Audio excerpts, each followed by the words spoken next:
नमस्कार मु सुदेशना मु आसी आज किसी गुरुत्वपूर्ण खबर को नहीं।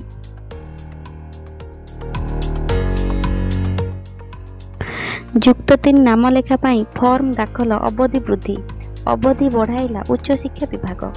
3 नाम लेखा फॉर्म दाखल अवधि वृद्धि जून 4 तारिख राति 11:45 जाए फॉर्म दाखल अवधि वृद्धि फॉर्म दाखल अवधि बढ़ाइला उच्च शिक्षा विभाग। अवधि बढ़ाइबाकू छात्र छात्री और अभिभावक दाबी करथिले। नंदनकानन रे धलाबाघ शावकर मृत्यु गत वर्ष नवेम्बर होइतिला जन्म। नंदनकानन रे धलाबाघ छुआर मृत्यु। मेलानिस्टिक बाघ कृष्णा एवं धला बाघुणी रूपांकर ठारू जन्म होइतिबा गोटे धलाबाघ छुआर मृत्यु होइछि। मृत बाघ छुआटी मार्च 2025 रे पंगु हेबार लक्षण देखा देइथिला एवं डायग्नोस्टिक इमेजिंग औषध एवं पुष्टिकर परिपूरक समेत नियमित पशु चिकित्सक तत्वावधान रे थिला।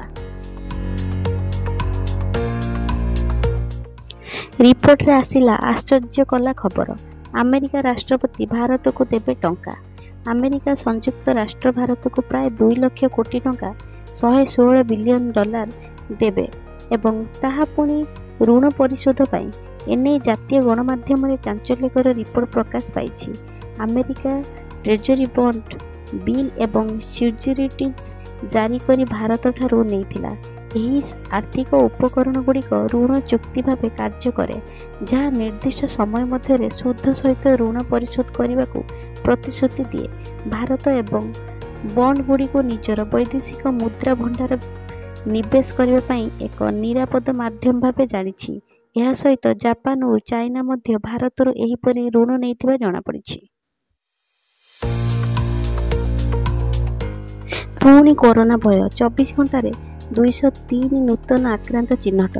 देश में हु हु होई बढ़ुछि कोरोना संक्रमण। दिन को दिन बढ़ुछि कोरोना संक्रमण मामला। 5 राज्य रे निजर प्रकोप देखाउछि कोरोना। एबे सुधा आक्रो केरल एवं साजिछि कोरोना रोगी हॉटस्पॉट। कारण केरल ही सर्वाधिक कोरोना आक्रांत चिन्हट होइछन्ति। केरल रे सर्वाधिक कोरोना रोगी संख्या 1435। सेहीपरि महाराष्ट्र रे 506टी कोरोना मामला सामना को आसिछि। प्रकाश पाइला जेई एडवांस रिजल्ट। प्रथम स्थान रे रजित गुप्ता। प्रकाश पाइला जेई एडवांस रिजल्ट 2025। GADVAC.in रे छात्र छात्री परीक्षा फल देखि पारिबे। 1,80,422 छात्र छात्री परीक्षा देथिले। पास करिसंती 54,378 छात्र छात्री। IIT दिल्ली जोन रे रजित गुप्ता प्रथम स्थान हासिल करिसंती। तमाकू सेवन रे 1 नंबर कटक। तमाकू सेवन रे 1 नंबर कटक। कटक रे 2016 रु 2020 जाए 18,652 जनक निकटरू 17,02,640 टंका जरिमाना आदाय होइछि। सेहीपरि भुवनेश्वर रे 4,714 जनक निकटरे 4,80,750 टंका जरिमाना आदाय करा जाइछि। तेबे युवकों अपेक्षा वयस्क माने अत्यधिक तमाकू जातीय पदार्थ व्यवहार करुथिबा सूचना रहिछि। IPL 2025 पंजाब किंग्स फाइनल रे मारिला एंट्री। पंजाब किंग्स 11 वर्ष पर IPL फाइनल रे प्रवेश कर इतिहास रचिछि। रविवार राति रे अहमदाबाद रे नरेंद्र मोदी स्टेडियम रे खेला जाइथिबा क्वालिफायर 2 रे Punjab Kings Mumbai Indians MI को 5 विकेट रे परास्त करी फाइनल रे निजर स्थान सुनिश्चित कला। एही विजय सह IPL 2025 रे नुआ चैंपियन मिलिबा निश्चित होइछि। कारण पंजाब किंग्स और रॉयल चैलेंजर्स बेंगलुरु RCB दुईटी दल पूर्व केबे भी IPL टाइटल जीति नाहांती। नीट PG 2025 प्रवेशिका परीक्षा स्थगित। नीट PG 2025 प्रवेशिका परीक्षा स्थगित। जून 15 हेबाक थिबा परीक्षा स्थगित। परीक्षा स्थगित नहीं सूचना जारी कला NBMS।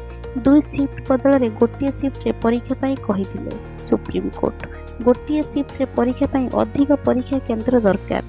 ପ୍ରସ୍ତୁତି କରି ପରବର୍ତ୍ତୀ ତାରିଖ ଜଣାଇ ଦିଆଯିବ ବୋଲି ସୂଚନା ଦେଇଛି ଏନ୍ବିଏମ୍ଏସ୍। ଏହି ନିଷ୍ପତ୍ତି ପରୀକ୍ଷାରେ ସମ୍ପୂର୍ଣ୍ଣ ସ୍ପଷ୍ଟତା ଏବଂ ନିରପେକ୍ଷତା ବଜାୟ ରଖିବା ପାଇଁ ନିଆଯାଇଛି ବୋଲି ଜଣାପଡ଼ିଛି। ଭଦ୍ରକକୁ 274 କୋଟି ଟଙ୍କାର ପ୍ରକଳ୍ପ ଭେଟିଦେଲେ ମୁଖ୍ୟମନ୍ତ୍ରୀ। ଭଦ୍ରକକୁ ମୁଖ୍ୟମନ୍ତ୍ରୀଙ୍କ ବଡ଼ ଉପହାର। 274 କୋଟି ଟଙ୍କାର ପ୍ରକଳ୍ପ ଭେଟିଦେଲେ ମୁଖ୍ୟମନ୍ତ୍ରୀ ମୋହନ ଚରଣ ମାଝୀ। 13 ପୂର୍ଣ୍ଣାଙ୍ଗ ପ୍ରକଳ୍ପର ଲୋକାର୍ପଣ ସହ ନୂଆ ପ୍ରକଳ୍ପର ଶିଳାନ୍ୟାସ ମଧ୍ୟ କରିଛନ୍ତି। ତେବେ ଏହି ଅବସରରେ ମୁଖ୍ୟମନ୍ତ୍ରୀ ବିଜେଡିକୁ ଟାର୍ଗେଟ ରଖିଛନ୍ତି। 16 ବର୍ଷ ଧରି ଅଭିଯୋଗ ପ୍ରକୋଷ୍ଠରେ ମୁଖ୍ୟମନ୍ତ୍ରୀ ନବୀନ ପଟ୍ଟନାୟକ ନଥାନ୍ତି ବୋଲି କହିଛନ୍ତି। ଏମ୍କେସିଜିରେ ରାଗିଂ, 2 ହାଉସ ସର୍ଜନଙ୍କୁ ଜୋରିମାନା। ବ୍ରହ୍ମପୁର ଏମ୍କେସିଜିରେ ରାଗିଂ ଅଭିଯୋଗ ସାମ୍ନାକୁ ଆସିଛି। 2 ହାଉସ ସର୍ଜନଙ୍କୁ କଲେଜ କର୍ତ୍ତୃପକ୍ଷଙ୍କ ତରଫରୁ ଜୋରିମାନା କରାଯାଇଛି। ଜୋରିମାନା ବାବଦକୁ 25,000 ଟଙ୍କା ଲେଖାଏଁ ଦେବାକୁ କୁହାଯାଇଛି। ଜଣେ 4th ବର୍ଷ ଛାତ୍ରଙ୍କୁ ରାଗିଂ ଅଭିଯୋଗରେ ଜୋରିମାନା କରାଯାଇଥିବା ଜଣାପଡ଼ିଛି।